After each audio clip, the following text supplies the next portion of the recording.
Well, hey there, everybody. I am The Shining Gamer, and I have a channel that you see in the description where I like to stream games that I'm currently playing at the time. And one of the games in the future I plan on playing probably the next week or so is going to be Kirby Squeak Squad. And before I played that game, I kind of wanted to do like a pre-recorded video and wanted to talk about it a little bit. Not in like crazy detail and everything else. If you want that, make sure you go check out my other channel when I stream the game. Uh, but yeah, so like it was a game that came out in 2006, came out on the DS, and I think I ended up getting it probably a year or so after it came out. Used at GameStop with my own money. Very proud of that. Very happy with it. But it has gotten lost to time. I moved a lot, so I don't physically own that game anymore. And it's one that I don't really see often, so don't know if I'll ever physically get it again. But the way that I would be playing it is going to be on the Wii U, because in 2015 they ended up releasing it there on the Virtual Console. So the way that the game, and it starts very much like most of the other Kirby games, where it ends up being food related, which makes sense. It's Kirby, but he's sitting there, he's getting ready to eat this absolutely beautiful looking freaking cake, and I don't even like strawberries that much, but like seeing that cake, I was like, man, I will literally eat like every part of that. And right before he gets a chance to do that, something just comes out of nowhere and takes his cake from him. So rude. And from the previous issues that he had had when it comes to food and it just disappearing, he assumes it's DDD. So then he goes off and tries to see if that's the case. And he ends up finding out that after beating the snot out of him, no, it was not DDD. And then you end up finding out, oh yeah, no, it's these people who are, or these mice that are the Squeaks, and they're the ones who took it, and they've been taking everybody's stuff. So rude of them. And that's how the story pretty much goes. It's like a normal Kirby game. You go and you follow them through a bunch of different locations, and you want to try and go and get what it is you're wanting back. And in this case, it's that sweet looking freaking strawberry. I think it's a strawberry shortcake. Don't know, but it looks fantastic, and that's what really matters. A lot of super awesome abilities, and you go through a lot of worlds where like the way that the abilities work and the interaction with like how the levels play out, just absolutely fun. I think that's what I liked the most about it as a kid. But you get it to where it's led by this awesome wearing like hat and cape and staff wielding fella that is named DeRoach, and you would think that the chest that he's been carrying has your cake in it. And when you fight DeRoach is a fun fight for me. I say it's been a while since I've done it, but I know he has the triple star wand, which like for me, like it ends up being a fun weapon to use. But until you get to use it, you have to fight DeRoach with it. And he uses it well. Ends up being, like I said, like for me, it was a fun fight. But then once you knock out DeRoach, you're like, okay, cool, you got your chest back. And then right before you're able to open up the chest, Meta Knight's like, psych, no, I'm taking it. And then you have to go and follow him, and then you fight Meta Knight. And just before you're still able to open up that chest and get your sweet, amazing cake, freaking DeRoach comes out and is like, no, now I have it again. He gets it again. And when he opens it, you find out that it's not that sweet, delicious cake that you just fought a bunch of enemies and ran your way through a lot of places. You fought for that, and then you're like, wait, this isn't even my cake.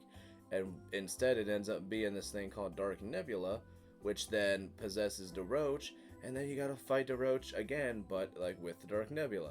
And then you beat them, and you're like, heck yes. Now where's his damn cake? But Dark Nebula is like, what? No, not yet. And then he goes off, and you gotta go and fight Dark Nebula, which that is a super awesome fight. I remember, and especially like once you actually like defeat it at the end, and even though like it's not like it's like a crazy cutscene or anything, but just watching him, just like his, I guess you call it like the dying animation, whatever for it, it's just like, for me as a kid, I was like, this is like weirdly satisfying to like just see, where like it gives you a second to really like be like, yes, you just did it. Now kind of enjoy like actually seeing the slow like little downfall that he ends up having. But yeah, like it was a game that like when I was younger, I thought, I was like, this is just fantastic the whole way through. And also I just like love how all like the squeaks themselves actually worked and the characters were varied. It was super neat. One of the things that I mean, like in most Kirby games now, once they introduce the abilities of it, this game did a fantastic job of introducing like new ones. Some that kind of felt like older ones, but the fact that they were still different enough though that you didn't feel like you're like, oh, we're just reusing this ability again. It's like, no, it's gonna be like it, but there's gonna be something different that can be done with it, and they create challenges that go alongside it to kind of like work with it. Like you get like animal, and when you get like the animal ability, you have like these spots in the ground. Well, I mean, it's actually going to be like big areas of it that you can dig your way through, and you're also able to use that ability in the cloud, clouded areas as well. So it's not just going to be like you're not stuck to the ground. It also is like, well, now these clouds can do it too. So it helps keep that ability have like relevance to it, even though you're in totally different areas.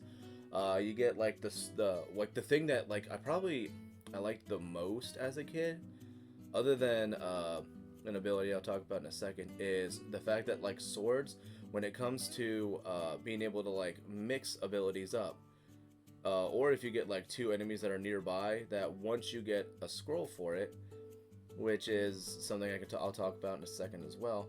It's gonna be like, oh, things I'll talk about in a minute. But it's you get like the sword, and then if you have it mixed with certain things like fire, electric, and ice, you're able to actually get like elemental swords. And it's not just now a sword, it also has the ability to have the elemental effect. Ice is going to freeze things, fire is going to burn things, which like fire and sword sometimes feels a little redundant. Like the biggest thing that like you get to do was like now you have an ice element so you can freeze things, but with it being a sword you're also still cutting things, which like in most Kirby games you're gonna have something you probably need to cut and get it to fall down or sever something, and now you get like that while also having an elemental, which makes like going through some areas kind of nice because you're not having to like switch back and forth or hope, oh, do I even have like, is this level gonna have that enemy, or is it gonna be maybe something that was far back now. It makes it very, very useful.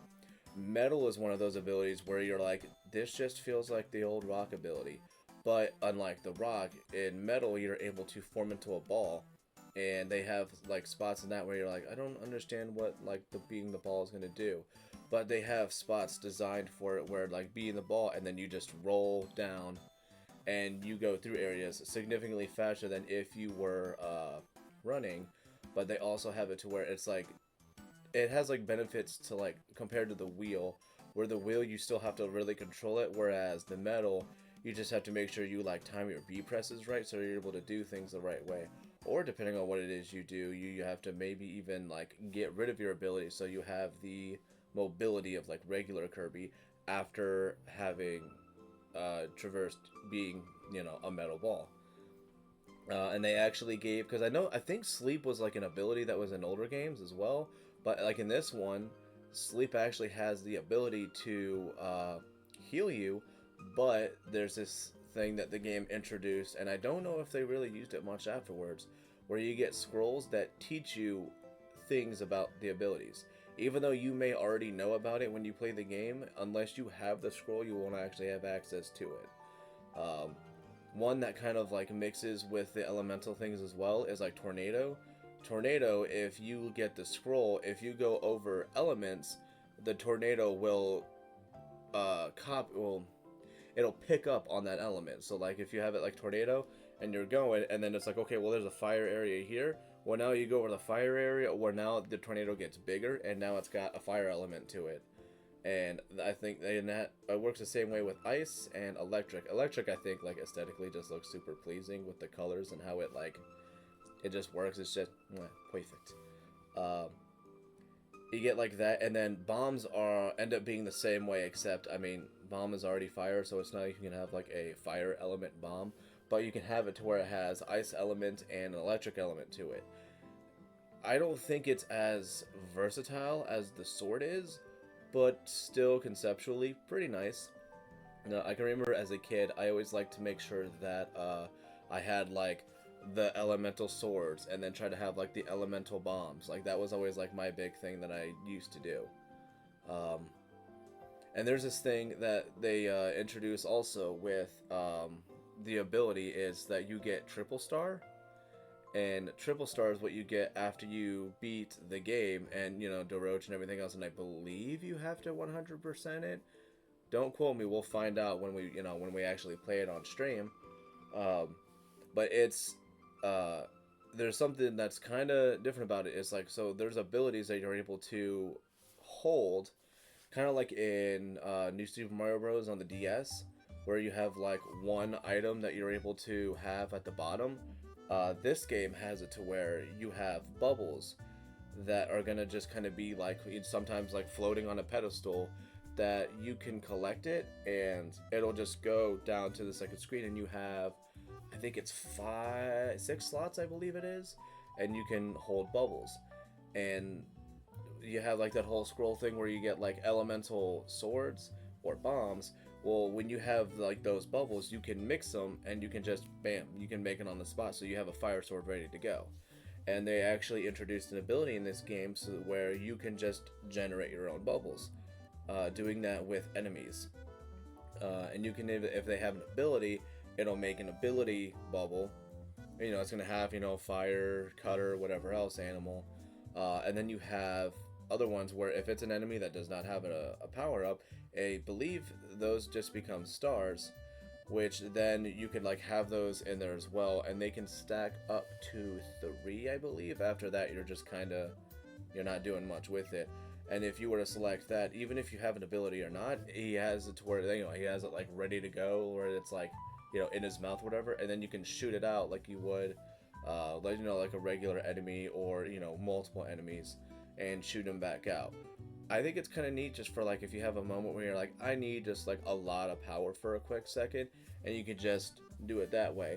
But doing that, it's either, you know, you have to have the bubble and you have to stockpile that, or, you know, it's going to be just something that maybe you just somehow acquire throughout it, or save it for later. But like, so the triple star ability is not able to actually be held. If you acquire triple star, you can't store it down in that second screen. So like, if you want it, you have to use it, and if you don't want to, then you just get rid of it. And after a couple of bounces, like most abilities, if they're like a star or anything else, after a few bounces it breaks, and then you have to go back and get it again. Which I thought was kind of neat. I don't think it's like triple star was even like crazy overpowered, but I guess I thought it was just overpowered enough to be like, no, we don't want you to be able to just like store this willy-nilly.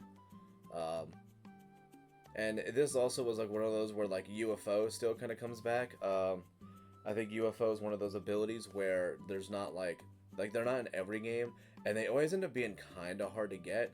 Like, I think there's like past games where there's like one level where you get it, like, you know, one world, one level, whatever you call it. There's like 1 or 2 that you can get in it, and then if you want it, you have to carry it with you. So UFO is like one of those where you want to like gather it up and maybe like save it for later, just because that's one that's like so fun to use. And later on with the scrolls, it has it to where it has like a little beam and that just circles around you, and you can just kind of walk around. It's almost like the leaf shield in Mega Man, and you can just like walk up to things and just be like, and then it'll either knock them back, or if you hit them enough times, it kills them. The abilities are just so much fun in this freaking game, and like I said, with the levels going the way they have a lot of interactivity with it, and I thought it was super freaking nice of how they did that. Even though like there's like all these like cool abilities, Fighter always ends up just being my favorite, just because of like how quick it is, and it always just like ends up feeling like a lot of fun. And the sound effects they use, like when you're hitting enemies, you're like, oh, that actually feels like it does hurt. It's always been fun to me, even though it's one where it's like, if like defensively not the best, but in my opinion, in that a great offense is a pretty good defense. Yeah, so it's a game, like I said, I love it, and I'm very much looking forward to playing it, I said, on stream, which is going to be in the description. And you guys will definitely be able to hear like more on my opinion on it, and probably, you know, any kind of like story or whatever I have, maybe like that I had, you know, at that time when I was playing that game a lot, or I get to go and hang out with you guys. So appreciate any kind of feedback you guys want to leave, whether it's a thumb or a comment or anything else. It's very appreciated. And for this being my first video, I'm looking forward to seeing what the results are going to be. Thank you all for stopping by, and looking forward to seeing you guys in my other channel. Thank you very much.